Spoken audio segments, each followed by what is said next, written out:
This is Out Loud and Laughing. Today, we're absolutely thrilled. We have David Hernandez, and if you don't know who this is, he is the triple threat singer, songwriter, director. You all know him from season 7 of American Idol, placed, which I think he was robbed, 12th out of tens of thousands of other hopefuls.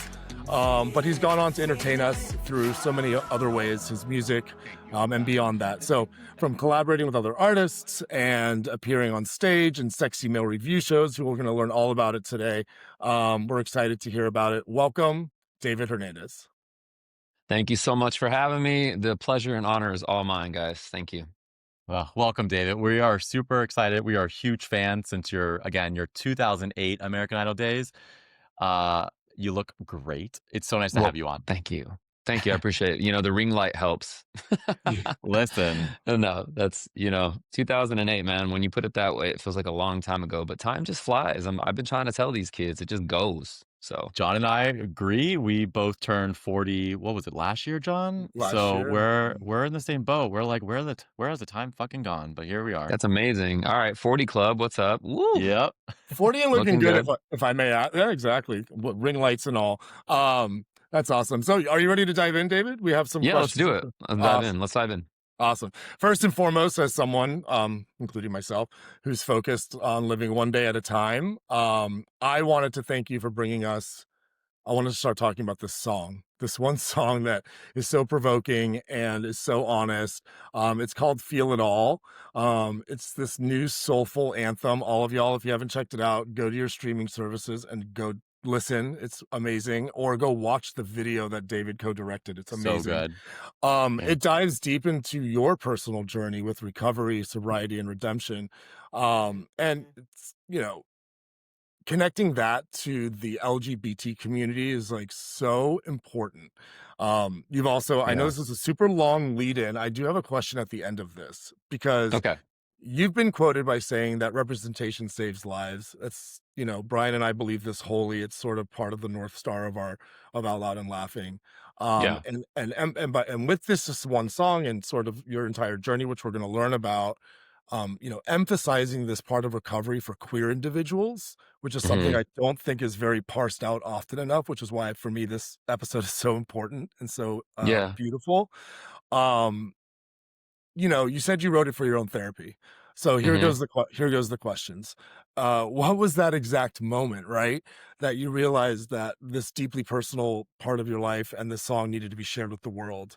And of course, I'm interested to how it's impacted this personal sobriety journey.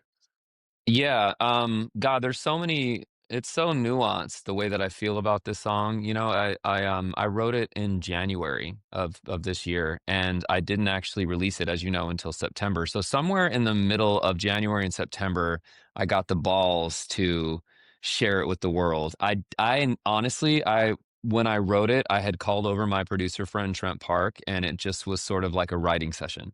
I just had this idea on my way to the gym. I hummed it into my voice notes on my phone, and then I called him and I was like, "Hey, what are you doing today?" It was a Sunday. I'm like, "Do you want to swing by?" He's like, yeah." So he came by and we just started messing around with sounds. I would sing the melody, and by the end of the session, it had pretty much been written, but I hadn't written like the second verse. And the second verse is probably the most, I would say, I mean, it's all personal, but it's the most specific. To my journey. And so after, I wrote that like another 3 months in after we had our initial session. So it's been this sort of evolution. And also keep in mind that at that point, I was only like 6 months sober. So I just kind of wasn't fully, I was just prioritizing myself, like my health, my sort of my new, I don't know, like getting in touch with myself, and the way that my perspective was really different, and it was intense. Like it was, there was a lot of like things that I was used to that no longer were what I was doing. And so it was like, let me pivot. So releasing this song was sort of not only not on the forefront of my mind, but it was sort of like, we're going to push that down for a minute. You know what I mean? Like, Yeah. let's just focus on your program and staying sober, and like just reconnecting with the parts of life that excited you since you were a little kid. So as I finished the song, I started playing it for people in my circle, like important people. and they were like, most of the responses were tears. And I'm Wow. like, whoa, hold on a second. Like this was my story. What do but as things happen in art, something that you think is yours ends up becoming so relatable to other people. And so I decided to release it. And I remember being on the phone with my sponsor when all the things were already set into motion about releasing it and being like, oh my God, oh my God, oh my God, oh my God, oh my God, oh my God, did I just do the right thing? Like, what happens if I don't stay sober? Like, what happens if, like, there's pressure? And he's like, okay, you're future tripping right now. And this is all Mm. self imposed. All you have to do is show up, do the work, which is the music, release the video, and then you get to stay out of the results of it all. But that's also one of my problems is that I don't like to stay out of the results. I like to be in control all the time. And that always ends up causing me a lot of suffering because the truth is I don't really have any control, right? That's why I got in this position of sobriety to begin with, right? Preach. So, so like it was such a damn journey, man. Like just getting to the place of just releasing it. And on the day of the release, I was like biting my fingernails, like, what if all my fears come true? Right. And there's that famous quote that was like, but what if you fly, darling? Yeah. And what if, and it makes me emotional talking about it because I forget like what a cool pivotal place in my life that was. And I hope that it touched somebody else in a way as well. So that's kind of the long and short of it. It wasn't something that was intended to be released, but it ended up being something that I thought belonged to the world and not just myself. And what a sad moment it would have been if I decided to keep it on my laptop because I think it's been such a beautiful journey for everyone that's been involved. So, yeah. And thanks for sharing it with the world because, obviously I've been on this journey with John and his sobriety. And so I have that connection to it. But being someone who isn't sober still has empathy and wants to be connected to this community because it's so deep what you guys are doing for yourself and your life. And so Yeah. pivoting even just away from the song, like the music video, right? Like that was Yeah. I actually loved the video because it connected to the song and brought like that realness. And so what was it like to capture that on camera? Because it felt very real. And for those who haven't watched the Yeah. music video, you've captured something, David, that is so faux pas in the world of the AA or an anonymity world of Yes. taking Yes. Right. people into the circle where a lot of that work is done. So continue on. I just had to Yeah. share because Yeah. to give people that context. Yeah, and that was one of my sort of trepidations with it as well because the programs are anonymous and I didn't want to violate any anonymity in that. So everybody that you see in the video has given their express permission to use their name and likeness and there were some people that turned it down, and rightfully so. I get that. Like, just as I was insecure about releasing the song and with where I was in my journey, I can completely understand not wanting to show face in a video that speaks to that journey. Um, but I don't know. It was like I think I did it in a way that was really tasteful without giving everybody's vices particularly or the things that they're working on. Like also, I think it's important to note that not everybody in the video is part of a recovery program. There's quite a few people in the video that wouldn't mind me saying that, but then other people were in there for a variety of different traumas that they had overcome throughout their lifetimes. Because, whether you're in therapy or you're in the 12-step program, like we're all working to sort of unpack a lot of the things that don't serve us anymore, that still somehow create the habits or the behaviors that we uh, um, foster like in our adult lives, right? So I thought it was cool to just be the message of the whole video is community. Mm. And it was cool because up until that, like up until the shoot day, I was kind of stressed, because I am the financier, I am the producer, I am the, and so my brain was being pulled in like a million different directions. But once we got on set and I had hired everybody that I needed to hire, it was cool to see everyone come together as like this sort of like it was like a little like kiki in your living room. Like people were like, "Oh my God, it's so nice to meet you. I've heard so much about you." And my mom was there and she got to meet my sponsor and some of my closest friends. And it became, I mean, it was a long day, but it became more about like being around each other. It did exactly what it was intended to do, which is like bring everyone together. But it was interesting up until that day Right. how much goes into, I mean, because there was like almost 30 people involved in this video. So with the crew and the cast, like it was bananas. But at the end of the day, we got 5 different nonprofit organizations to stand behind the video and endorse it. One of which was the West Hollywood Recovery Center, which is where I got sober, and it's just been an incredible like ride with that. So yeah, You mentioned to Glad another quote that recovery isn't just about putting down the drink or the drug, it's about reclaiming your voice, your worth, your story. You know, it, when you talk about the song "Feel It All," it sounds like it's sort of a part of all of this, and almost a yeah, part that you would only be comfortable sharing outward. There's got to be a lot more underneath the hood. What? Mars. How is the journey of recovery uniquely layered with you being gay? I think that's so important to talk about since it's sort of this intersection that we've come to this path that we've come to. Yeah. It's interesting because I didn't realize like how much was wrapped up in my sexuality until I started sort of unpacking it all. And It's I'm really huge. good at putting on a show. That's kind of what I do. That's my career, and I've been doing that since I was a little boy when I knew that playing with Barbies wasn't as acceptable as playing with GI Joes. And so when I was 6 years old, my mom used to give me these presents after everybody left that were the Barbies, right? So I would open the ones of the GI Joes and like the boy toys in front of everybody and family and stuff. And then when they would leave, she'd be like, "Here's your real gifts."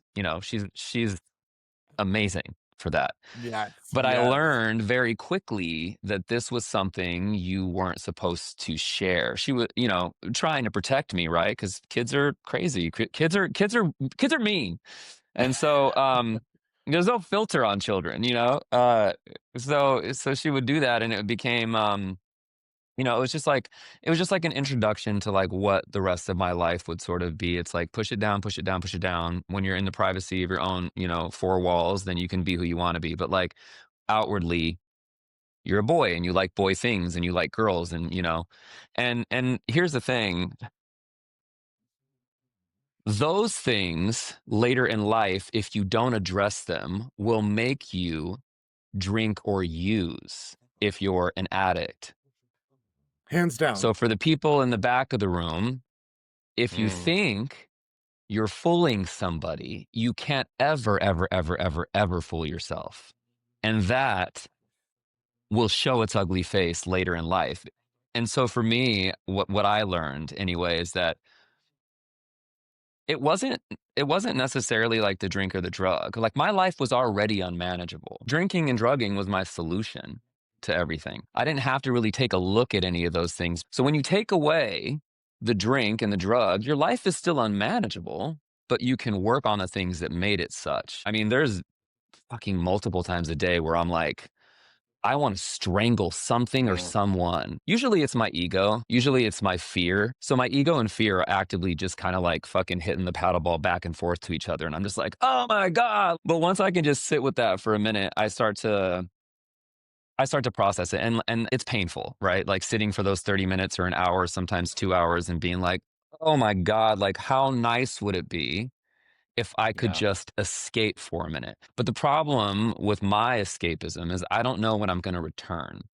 Mm. So I don't get to do that anymore. Well, I've made a choice that I don't want to do that anymore. So I just have to face the fucking music, which is the hardest part. So that it's, but I mean, it's a hard thing. You say face the music, and I hear it all as, and this was something that was pivotal for me in my sobriety journey. Uh, and there's like almost like this meta approach to it where it's like you have to accept things. Yeah. You have to just let things fall. You talked about being a control freak. You talked about all these things, and as it pertains to being gay for us, I think it has to do with hiding all these parts of ourselves and imagining Yeah. that we have to jump in through all these hoops that we forget about who we are Yeah. and using and then you layer in being an addict on top of that, like I am, and the unmanageability becomes unlivability, right? Correct. Yeah. Anyway, I just wanted Yeah. to follow up on that. You hit it all on the head.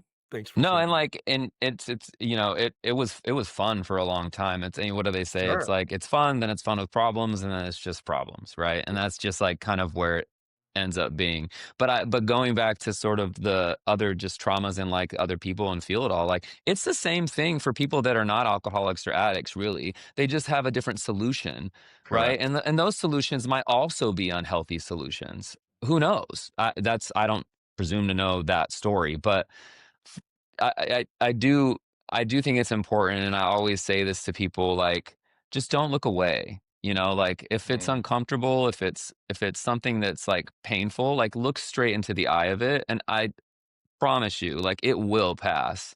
And that's what I learned anyway. Yeah. Thank you for sharing. Yeah, of course.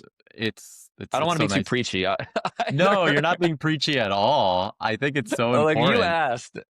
Can we rewind a little bit in your career, because obviously you were on American Idol, right? So we would love Yeah, to hear a little bit about that experience, but yeah. more through the lens of, you know, how did that shape you of who you are as an artist today? And also, like, which artist do you kind of look to when you're channeling to define yourself? How did it shape me? The first part of the question. Yeah. I think it's part of all of that I've become. I was so young when I auditioned for the show. I had a record deal beforehand. When I was 20 years Oh, I old, I had didn't my know this. first record deal with Universal Bungalow. And we worked on an album for 2 years. I wrote, I produced it. And then the label like basically dropped me, but wouldn't let me out of my contract. So my manager at the time had to send like a gift package to the attorney, because I was also simultaneously on my way out from the label. I was auditioning for Idol, and I kept making it and making it. And so finally, Idol during Hollywood Week said, "Hey, we want to push you through, but like, you're still on this contract. If you don't get this canceled by like tomorrow, or I forget, it was like by Friday or something, then we can't keep moving with you." So I was like, "Fuck!" So my Yeah. manager sent this like massage package. It was like $400 or $500 worth of just like care to the attorney, and within like an hour, we had the release of the contract. And I'm like, "Wow." So I think like from that trauma of being dropped from a label, and not owning any of my music, to doing American Idol, and then being sort of beholden to this sort of like boot camp of a contract, and then Uh, just it's like go go go. It's a defining moment. You either sink or swim. And at 23, I was fucking terrified. I mean, I hadn't really been on a show like that. I don't know many people who have at that point, and I certainly wasn't ready for that type of scrutiny. So I was excited and I wanted to do it. Like it was, I had to do it, right? Like that was my only, at the time, when you're younger, you feel like it's the end of the world if you don't. yeah. Oh, yes. Yeah. You don't, and back then there wasn't language for like what the universe has for you is for you, and let it go. And like that wasn't in '08. It was like, you better do this or you're gonna die. Like, what I mean? We So weren't woke yet. yeah, we weren't quite woke yet. So for me, it was like, I have to do this or else. And so that was like, for me, like, I'm so glad I had that experience on the positive side of it, because there was some traumas, but like, I'm glad I had this experience of like being thrown into this sort of like boot camp of entertainment, because it's like go, go, go. Because everything after that, while it has been work, it hasn't really been the anxiety compared to what that show did in 2008, because there was a lot of, I mean, the media was nasty, nasty, nasty, nasty. Like some of the things the media was saying then, they would never say now. Sure. Um, just like, how many sexual partners have you had? How long have you been gay? And are you a top or a bottom? And, like shit like that. It's like, we, sorry, did we meet? Because I don't think you know me like that. You know what I mean? Like, so it was hard, but I think a lot of it, like Mhm. any sort of anything in your young adult life, it's sort of like snowballs if you don't if you don't unpack it. Going back to all that shit. So yeah, but Idol was a cool. I'm so grateful that I did it. Yeah. Yeah. I mean, kudos to you for even getting on. Like that's amazing, and just, talks about the talent that you have. And so going back to my Yeah. secondary question was just around like, that was Cool. years ago, right? Not that you're old, because we're all thriving in our young age, but that was so many years Surviving and ago. thriving. Exactly. And David Hernandez is different today. So like, Who are you Yeah. channeling? Is it R&B? Is it pop? Like, who's your inspiration? What's your vibe? What does Alyssa Edwards say though about age? Because I always say, I love that queen. as we mature, and she says, as we uh as we evolve, I think that's what she says, or something like that. It's Yes. something along those lines. I'm probably misquoting this, and I fucking love Alyssa, but um, so here's my thing. Like, what is my sound? Where am I going? Who am I? Mm, Like, I've just learned to not also put myself in a box. So, uh, 100%. I don't know. I don't know. I don't know. Great What I answer. know is I don't fucking know. Like, I don't know what I'm gonna sing tomorrow. I don't even know what I'm gonna sing tonight. Like, what I'm gonna write just really depends on how I'm feeling because I'm a human and I'm a nuanced and like that's just like how I roll. I don't know. When you tell me to get in the studio and write a hit, I'm like, that feels like pressure.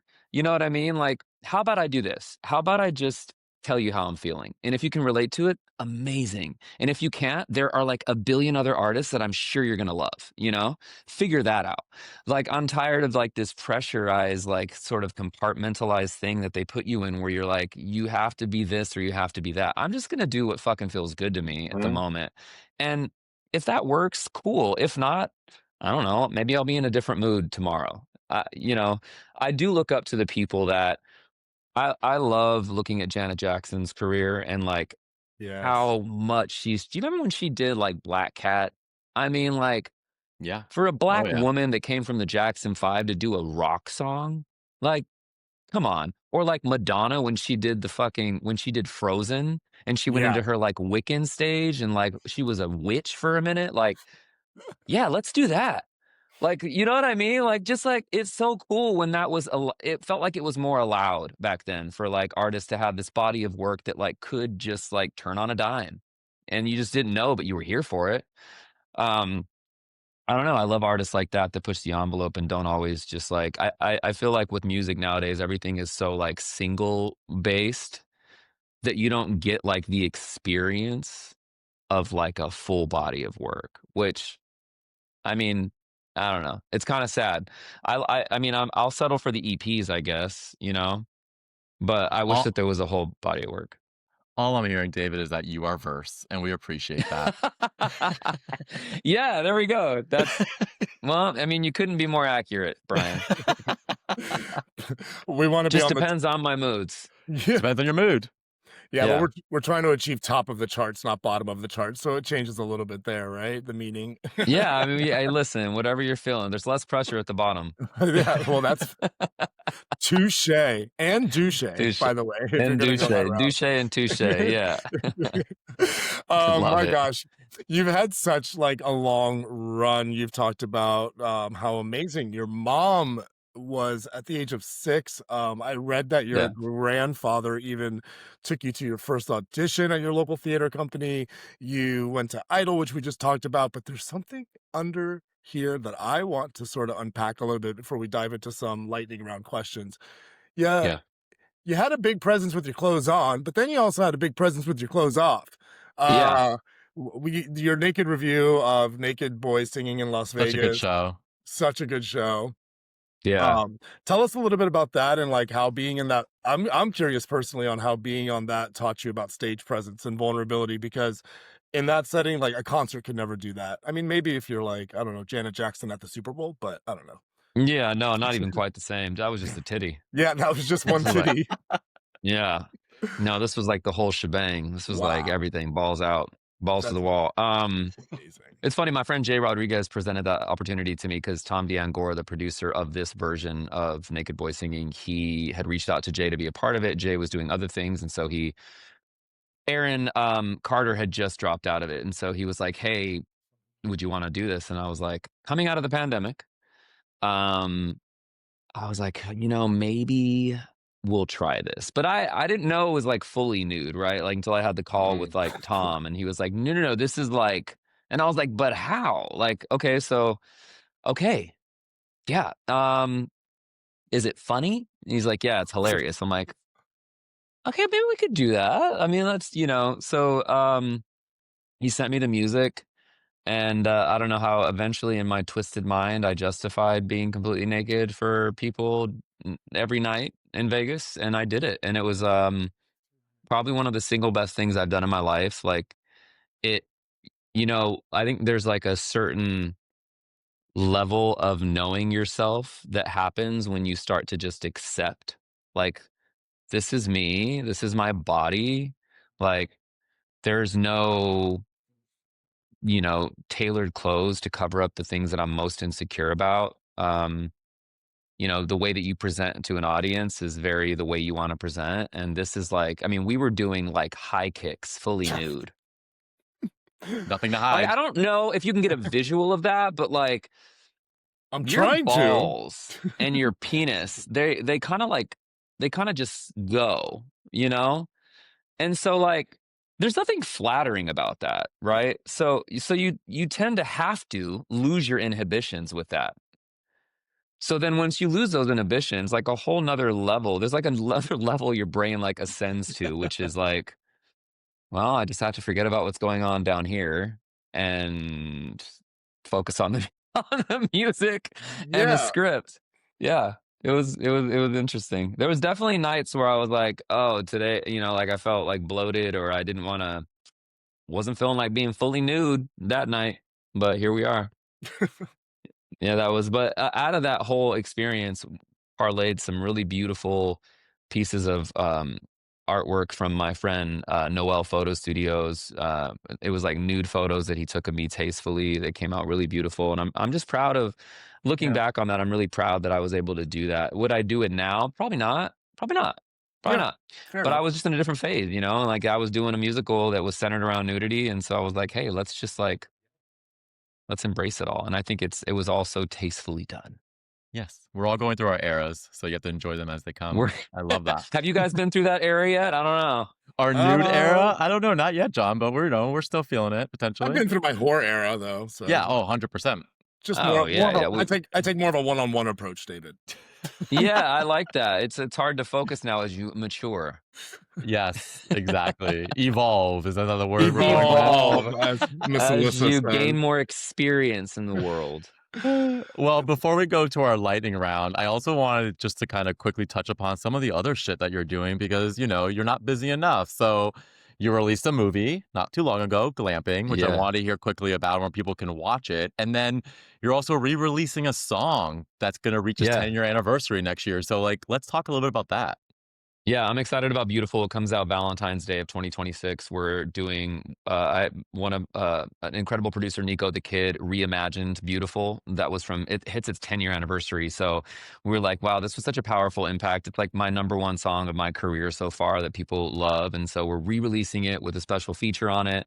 And it'll drop. I'm really excited about that. And the same photographer that shot all my stuff in Vegas for Naked Boys Singing, he's actually going to do this photo shoot for Beautiful. Oh, So cool. we Amazing. shoot that. Yeah, he's Noel. Yeah, he's great. But most people don't. So going back to glamping, that's now available on Tubi, by the way, for free. You can watch it. Love Where I it. play a serial killer named Cyrus. Most people don't know that when I started off singing and acting at the same time when I was 7 in the Canterville Ghost, which was my grandfather, as you mentioned before, John. He was a janitor at a strip mall, and he took me to this audition for a musical theater show, and I got the part. So that was like my first working role at like 7. But as American Idol and my record deal happened and stuff like that, music sort of took off first. And so I didn't really get a chance to focus on my acting quite as much. But as the pandemic hit and things started slowing down, I started kind of reassessing like my trajectory and like my sort of like I've always been in love with the world of acting, as you can see, like Naked Boy Singing and musical theater stuff, but like film and television in particular, like I've always kind of went hand in hand with my love of music. And Mhm. so I've been in class for the last 12 years. I just haven't really used any of what I've learned in class to pursue a career in acting.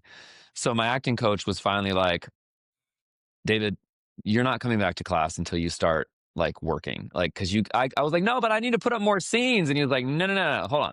You need an agent. You need to submit. And so that decision happened, coincided with when I got sober. Isn't that funny? I Yeah. was like, you know That what? happens. Let me put all this time and effort that I would have been putting into going out on the town and drinking. Let me put it into something that's like meaningful.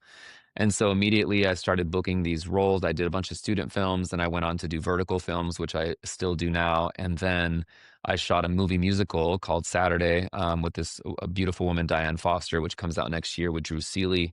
And then more recently, Cool. Glamping, which was a Yeah. self-submission, by the way. I saw this submission for a serial killer. He's attractive and but he's a killer. And I immediately thought of like Scream, or I thought of like Ed Norton in Primal Fear. Oh yeah, And I'm like, oh, totally. this looks, I could fuck with this. Like, let me. And so I literally threw the audition up. I was done with the audition, and I think I did like 3 takes, and I was like, send this off. And I got a call, and they were like, hey, we want to offer you the role of Cyrus. And I honestly, to be honest, I didn't know that it was going to be on Tubi. They didn't like lead with that. I just thought, okay, well, I'm just going to be, I'm grateful to be considered. Yeah, right. You know what I mean?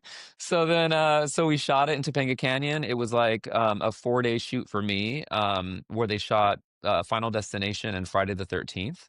Oh, So it cool. was really cool nostalgia. And then the next thing you know, we're having a release party on a red carpet, and it came out on October 24th. So it's been such and by the way, right after that, I literally signed to a new agency. So I don't Congrats. know. I think On I'm the where up I'm and up. supposed to be. Yeah, I think things are like they're going, and you know how I am. And John, you can probably relate to this sort of like control freakisms. I always tell my partner like, I don't know, things aren't going quick enough.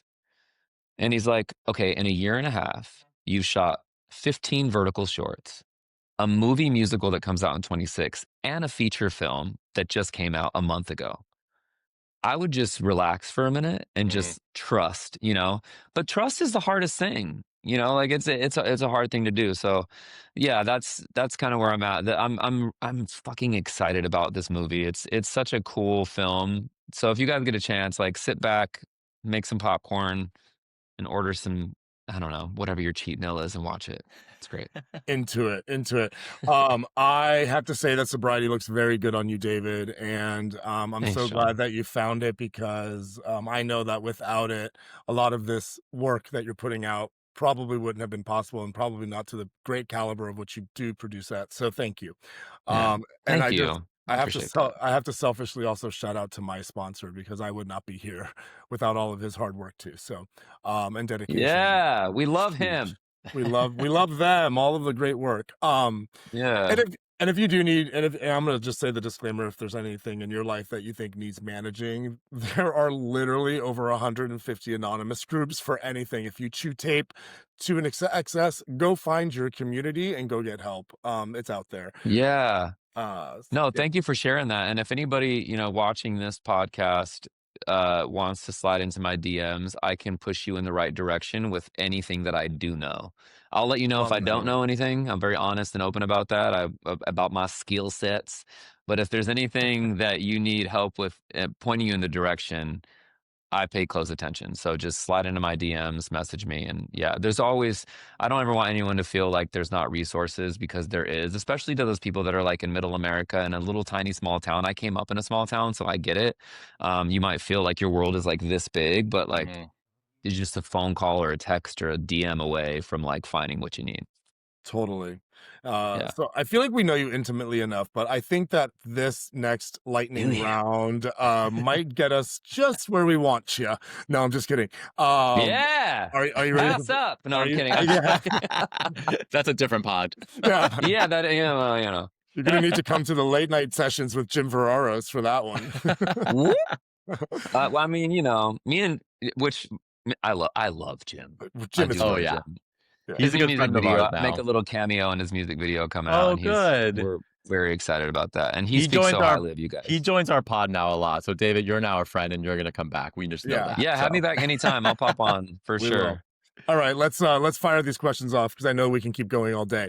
yes, Of which we don't have. Cool. So are you a scruff guy or a no scruff guy? Like scruff in terms of like my beard or the app? you and Tell us what you you. want. I like scruff on my face. Very good. Not on your phone. A little hair. A Gotcha. little hair, but I also like, I mean, like, I'm not really a hairy guy, but I don't mind hair as long as it's like kept, as long Yeah. as it's like nice and clean and like, you know, in the Have a right vision. places. You don't want to Have a weed through the Yeah. bushes. I gotcha. Yeah. I mean, it's okay with a bush too, as long as it's, honestly, I'm gonna leave it there. We have plenty more to dig deeper. So, okay, Okay, mine's great, an easy great. one. Mine's a layup. Are you a dog guy or a cat guy? Dog guy. So But I easy. grew up with dogs and cats. I did, and I wouldn't Mm, mind a cat. My partner just doesn't like them. mm.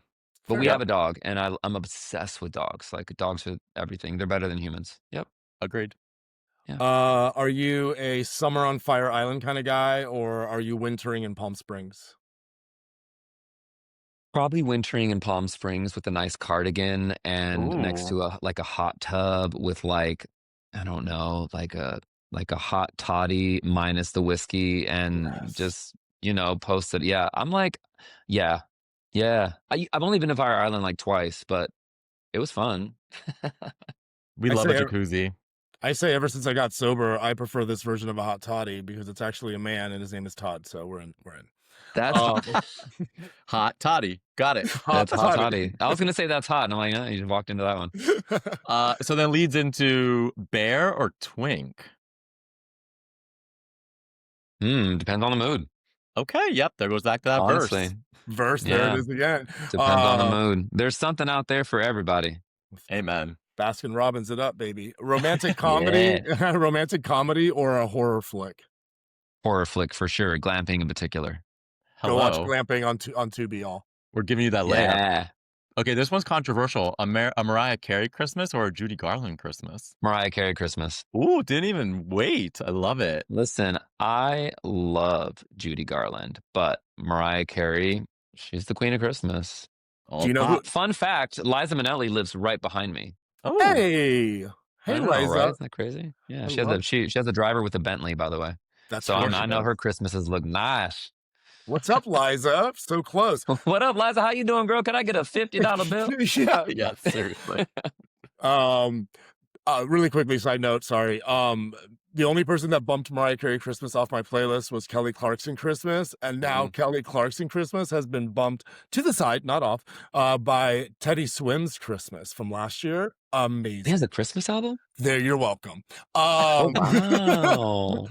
Wow. Go check it out. Go check it out. All right. Are you an Arizona guy like back home, or are you into your LA, California life? California life, 100%. 100%. I got out of Arizona when I could. As fast as you could. Yeah. I share the But same I got mad sentiment. love for the state. I just did Pride there last year with David Archuleta, who was a contestant on my season as well. Yes. We had both headlined their Phoenix Pride. So I love going home, for a small moment in time. And then we're back. He's been doing a ton of stuff in our hometown, where Brian and I grew up in Fort Lauderdale, Wilton Manors. I've seen a lot of him. Yeah. So. I was just in Wilton Manors too in April. I was performing at an event there for the Chamber of Commerce. Yeah. Oh, very nice. Yeah. Yeah. We're But yeah, David Archuleta he's been making his rounds. We're friends love with it. we're friends with Don and his husband Mark. So I'm with Commerce over there. So Oh, sweet. Okay, yeah. I think I'm pretty sure I met probably them. shook their hands. Yeah. Okay. Anyway, go ahead. Brian. Yeah. All right, just a few more. Okay, are you an ass guy or a chest guy? Do I have to pick? I mean, if you have to look at one for a full day and not the other, what are you looking at? Probably ass. Mm. Yeah. It's neither. There's of nothing like a good shelf of a butt, where it's just like Just a on it, strong booty. popping. Yeah. I love a great Let's ass. go. Let's get that. Anyway. Okay, you're sober, so we're gonna answer this very, very carefully. But are you a dance club kind of guy, or are you a house party kind of guy? House party kind of guy. And the reason being is because I want to hear the conversation. Same. That's a good answer. Oh, Yeah. I can't. Yeah. This is I 40, danced guys. no, even when I was drinking going out, I was much more of a dive bar kind of guy than I was a dance club. Yeah, 100%. Like I would just get a beer and a shot and we'd sit there all night. and just talk. It's Yeah. Yeah. I don't know. Okay, so lastly, since you're a singer, what are you putting out next? A power ballad or a club banger? Beautiful the remix, and it's gonna be kind of like it'll be a club banger / in your car getting crazy driving to the gym banger. You're gonna love it. It's gonna be great. I love it. But but I'm crazy though. I'm the kind of person that listens to ballads at the gym. Oh, that's interesting. I'm the same. Yeah, I love a good vocal. Like I know I'm kind of weird like that, but I'll listen to like Celine, Mariah, Whitney, Teddy Swims, John Legend. Like, I want to hear vocals. Yeah. Well, welcome to our weird. When we're so happy to have you in our world now. That's for sure. You guys got to hit me up now all the time. We def will. All right, boys. Is that All it? right. Yeah. Thanks, David. We will see you soon. Thank you. All right. Thank you, guys. We'll talk soon. Bye, Bye. y'all. Bye. This was Out Loud and Laughing. We're available everywhere you get your podcast. Spotify, Apple, YouTube, iHeart, or wherever.